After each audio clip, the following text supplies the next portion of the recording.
The note on the door read, "Don't go in the house and call the police. I'm sorry for being such a coward." My heart stopped. Father's Day had just become my worst nightmare. My mom was threatening divorce, and my dad was very, very depressed over it. For about a week, I went back and forth from the place my mom was staying and my home, where my dad was. I tried to make him feel better, and he kept asking me about my mom, asking me to talk to her, do anything I could to change her mind. I couldn't bring myself to tell him my mom had already made her decision. The night before Father's Day, I was leaving to spend the night with some friends.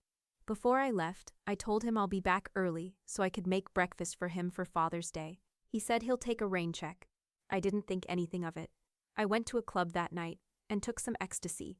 I was at the time also prescribed Adderall and was discreetly taking more than recommended. After an hour of feeling nothing, I began to feel lightheaded and hot. My heart started racing and I could barely think. I begged my friends to take me to the hospital, that something was happening to me. They shrugged it off. Finally, a boy I met that day, who was friends with one of my friends, drove me back to his house. The whole ride home, I was struggling to regulate my breath and heart rate, fearing for my life.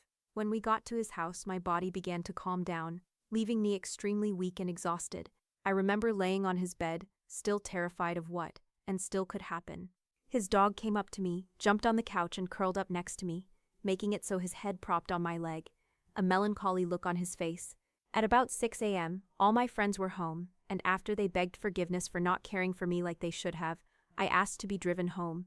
On the way, I randomly started tearing up, thinking I'll have to ask my dad to take me to the hospital. Something doesn't feel right. When we got to the house, I went to the door to see a note taped onto it. It basically said, "Don't go in the house and call the police. I'm sorry for being such a coward."